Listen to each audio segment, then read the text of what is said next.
where a college baseball card is the picture that we use, and it is fantastic. Jim joins us on the Farm Bureau phone line right now. Check out favorites.com and go with the home team, Mississippi Farm Bureau. Jim, thanks for joining us this afternoon.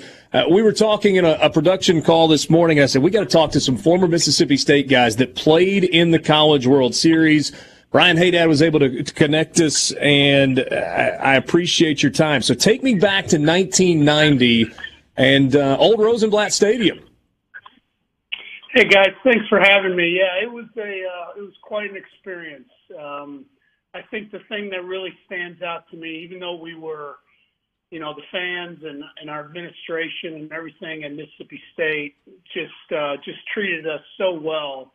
When we got to Omaha, we really did feel like we were big leaguers, from batting gloves and new bats and T-shirts and everything else. It was a great experience. We had a really tight-knit group of guys, and we finally made it over the hump in 1990.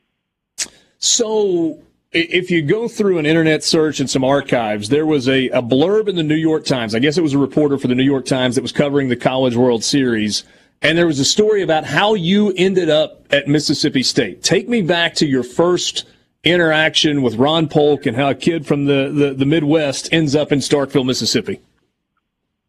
Well, so you got to go way back. I mean, this is obviously pre-internet, all that stuff.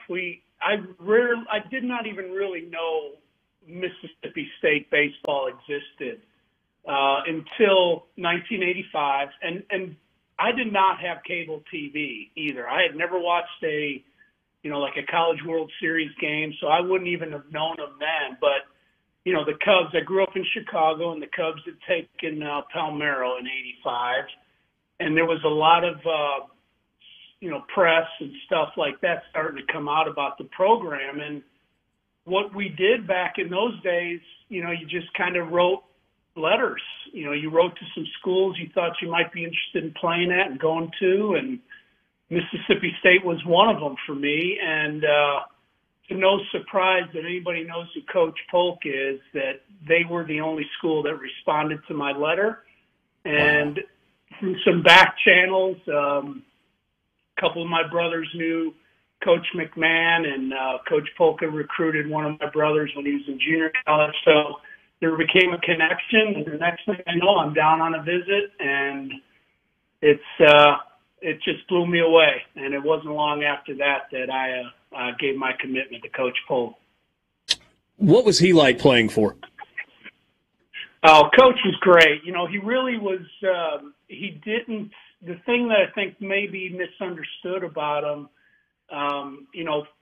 going back to my time, once I left and started playing, I kind of thought we all did the same thing, and that was not the case at all. He did not try to, even though we had a playbook and we had tests on the plays and we all ran the same thing, the hitting styles and everything, he let us kind of be our own guy as long as we were meeting some of the the criteria he wanted to that he thought would make us a better hitter. So really there was not a lot of meetings, no rah-rah speeches before the game, no speeches after the game, win or lose. He just expected us to play at a certain level, and we just kind of took it upon ourselves to do that at that point. So I don't know when music really got going at the ballpark. I mean, obviously, when you were there were speakers for the public address and whatnot. Was Mississippi State under Ron Polk playing Sweet Georgia Brown during batting practice when you were there? Well, it was during our in and out is when it was. It wasn't during batting practice. Yeah, during in and out. It was quite a show. If anybody can remember it, it was. I forget how many balls were in the air at the same time, but there was quite a few. And the funny thing was when he was teaching us the mechanics of it in the fall when we first got there, there were a lot of close calls, a lot of balls flying where they shouldn't have been, and guys getting hit and stuff. But it was a show. I mean, he's a pioneer. and he was trying to bring entertainment along with a great product and teach young men how to play baseball. And it was a way to try to make it entertaining. And we actually kind of dug it. It was fun once we got the hang of it. Jim, I got a text from a friend, somebody you would know as well, who wanted me to ask you to go into detail about describing the difficulties of catching John Harden at night. I can't wait to hear who this person was that texted you. But actually, John, there was nothing difficult about catching John at all. I like to describe him, you could probably catch him with a pair of tweezers. The fastball wasn't all that hard, but it was so deceptive. And then the changeup was super slow, and the curveball was big, and he dropped it in there. He was easy to catch. The problem he had, that John had, he couldn't see.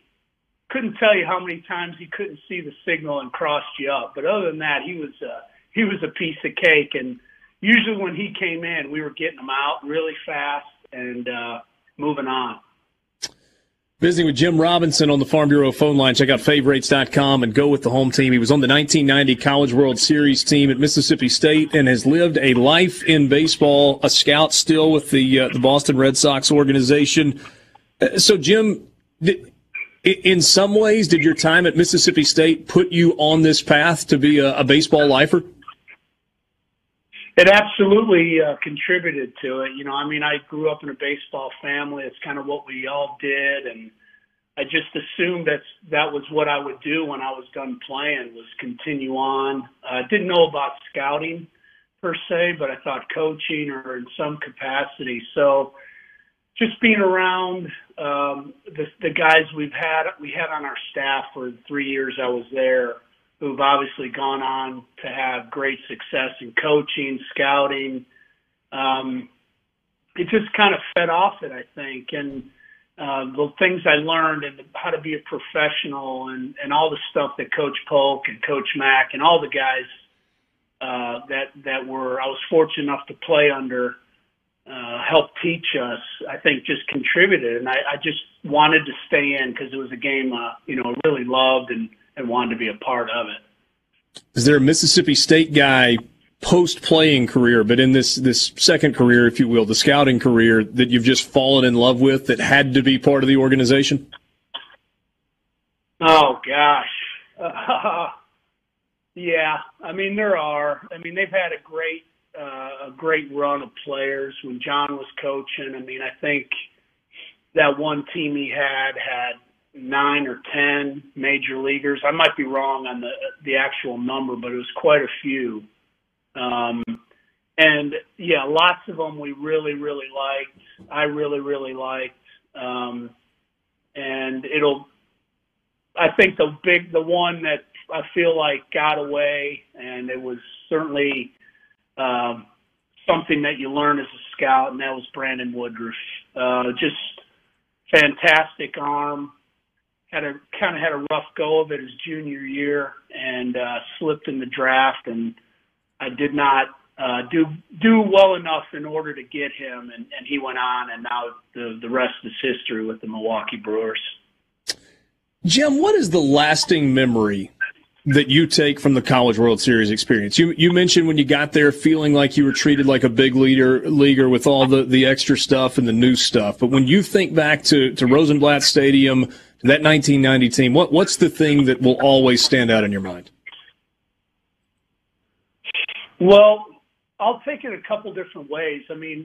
Personally, I had 2 older brothers that played in the College World Series. So for me to get there as well was really cool. And to see their names in the rosters of the teams that had been there before and things like that, that was really cool. And as a group, as a Bulldog and part of the 1990 group, I think we were so close a couple years prior to that, and I don't want to say we let it down when we got there, but it was such a relief when we finally did make it that we just had. It was just pure joy that we got there. And I think our fans at that time felt the same way because they were so enthusiastic. They always are, but they were really, really enthusiastic, and just the whole atmosphere, being that far away from Starkville and having the support we had, that will stand out to me probably the most. Jim, can't thank you enough for spending a few minutes with us this afternoon. Wish you all the best. Know you'll be watching as Mississippi State plays on Sunday night against Texas. Thanks for sharing some time with us this afternoon. Hey, I appreciate it, guys.